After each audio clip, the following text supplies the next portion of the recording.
एक तो मेरे बहुत सारे गिरफ्तारी वारंट हैं, 38 केस मुझ पर फर्जी लगाए हुए हैं और मैं जाऊँ तो गिरफ्तार कर ले।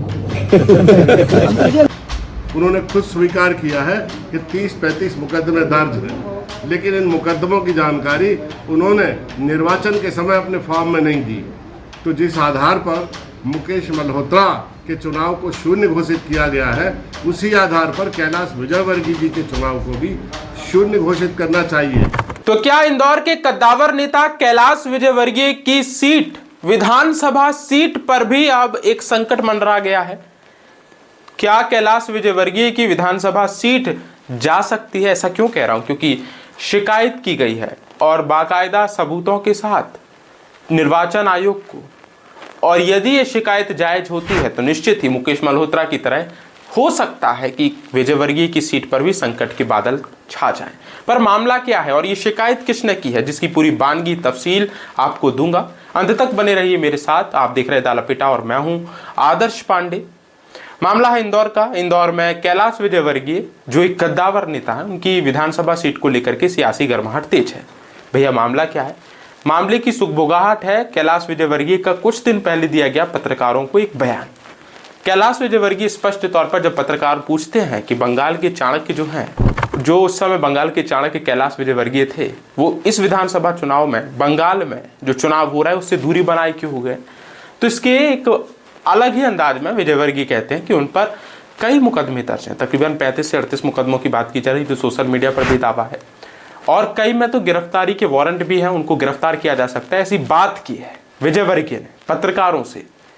अब जिसके बाद पूरा माहौल गर्मा गया। सबसे पहले वो बयान सुनिए विजयवर्गीय का, क्या कह रहा है कैलाश विजयवर्गीय पत्रकारों से बातचीत करते हुए, किन मुकदमों की बात करें और क्यों बंगाल से दूरी है, उस बयान से आपको साफ होगा। वो बयान सुनिए। आंकड़ा कहाँ तक जाएगा? देखिए, सरकार बनेगी, अब मैं नहीं जा रहा हूँ, उसके पीछे बहुत सारे कारण हैं। एक तो मेरे बहुत सारे गिरफ्तारी वारंट हैं, 38 केस मुझ पर फर्जी लगाए हुए हैं और मैं जाऊँ तो गिरफ्तार कर ले।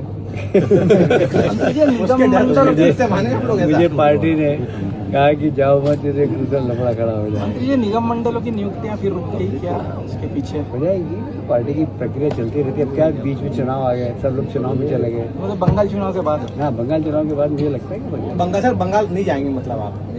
हाँ, मैं तो नहीं जाऊँगा। धन्यवाद। तो सुना आपने ये बयान। इस बयान के बाद अब गर्माहट तेज है।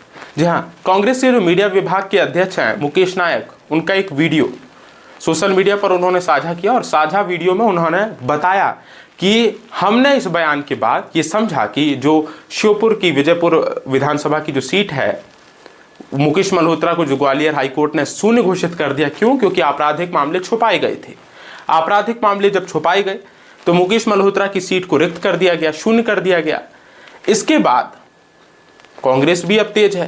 कांग्रेस का कहना है कि भैया जो विधानसभा चुनाव में अभी आप जो कह रहे हैं, जो मुकदमे आप पर दर्ज हैं, उसकी जानकारी आपने 2023 के मध्य प्रदेश विधानसभा चुनाव में साझा नहीं किया। माफ कीजिएगा, जो अभी हालिया विधानसभा चुनाव हुए थे मध्य प्रदेश में, उन पर साझा नहीं किया, जिसको लेकर के अभी पूरा विवाद उठ रहा है।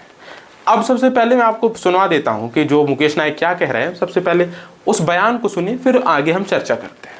पिछले दिनों माननीय कैलाश विजयवर्गीय से ये पूछा गया कि वो बंगाल के प्रभारी रहे हैं, चुनाव प्रचार करने क्यों नहीं जा रहे, तो उन्होंने ये कहा कि पश्चिम बंगाल में उनके खिलाफ 30-35 मुकदमे दर्ज हैं, उनका वारंट निकला हुआ है, इस कारण वो चुनाव प्रचार करने नहीं जा रहे हैं। उन्होंने खुद स्वीकार किया है कि 30-35 मुकदमे दर्ज हैं, लेकिन इन मुकदमों की जानकारी उन्होंने निर्वाचन के समय अपने फॉर्म में नहीं दी।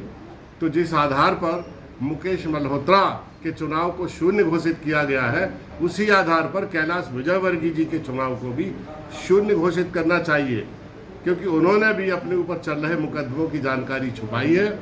हम लोगों ने, हमारे इंदौर के अधिवक्ता और प्रवक्ता कांग्रेस के प्रमोद द्विवेदी जी ने निर्वाचन आयोग में पूरे तथ्यों के साथ उक्त आशय की शिकायत की है कि इन्होंने निर्वाचन के समय ये जानकारी छुपाई है, इसलिए इन पर कार्रवाई होना चाहिए। तो ये बयान सुना आपने मुकेश नायक का, विजयवर्गीय का। आर पार मुकेश मल्होत्रा के मामले का जिक्र करते हुए मुकेश नायक कह रहे हैं कि हमने शिकायत दर्ज कराई है। जो कांग्रेस के प्रमोद द्विवेदी अधिवक्ता हैं, प्रवक्ता हैं, उन्होंने बाकायदा निर्वाचन आयोग में एक सबूत के साथ शिकायत दर्ज कराई है। निर्वाचन आयोग को इस पर फैसला लेना चाहिए। अब मामला इसलिए भी पेचीदा हो गया है क्योंकि आपको मालूम है कि जो हुआ मुकेश मल्होत्रा के साथ, वो आपको मालूम ही है, उनकी सीट को ग्वालियर हाईकोर्ट ने शून्य घोषित किया। शून्य घोषित करते हुए अब कांग्रेस जिस पर अब पलटवार कर रही है, पलटवार तो किया लेकिन आड़े हाथों ले लिया कैलाश विजयवर्गीय को। और कैलाश विजयवर्गीय पर चर्चा तो की, बातचीत तो की, शिकायत भी की, पर उसके साथ कैलाश विजयवर्गीय के उस बयान का आधार भी बना लिया जो बयान सोशल मीडिया पर बंगाल चुनाव के चाणक्य के तौर पर कहे जाने वाले विजयवर्गीय जो 2021 के समय थे, वो प्रभारी भी थे, बाकायदा बहुत मेहनत किया, लेकिन परिणाम तो आपको मालूम ही है, असफल हुए। पर इस चुनाव 26 में बंगाल चुनाव से विजयवर्गीय दूर हैं। अब दूर हैं तो सवाल पूछा गया, सवाल में ये आया कि उन पर मुकदमे दर्ज हैं।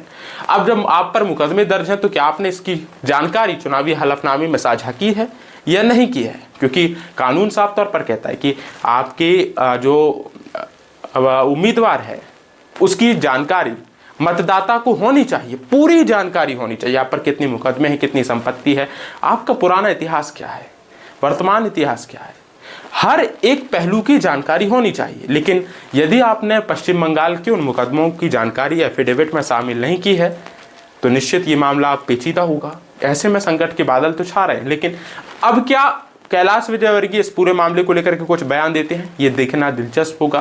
कैलाश विजयवर्गीय इस मामले को किस तरीके से लेते हैं, ये भी बेहद अहम होगा। फिलहाल इस पूरे मामले पर आपकी राय क्या है, आपके सुझाव क्या हैं और आपके विचार क्या हैं? क्या कैलाश विजयवर्गीय की सीट पर भी संकट के बादल छाए हुए हैं या छा सकते हैं? आपकी राय, आपके सुझाव, आपके विचार लपेटा के कमेंट बॉक्स पर जरूर साझा करें।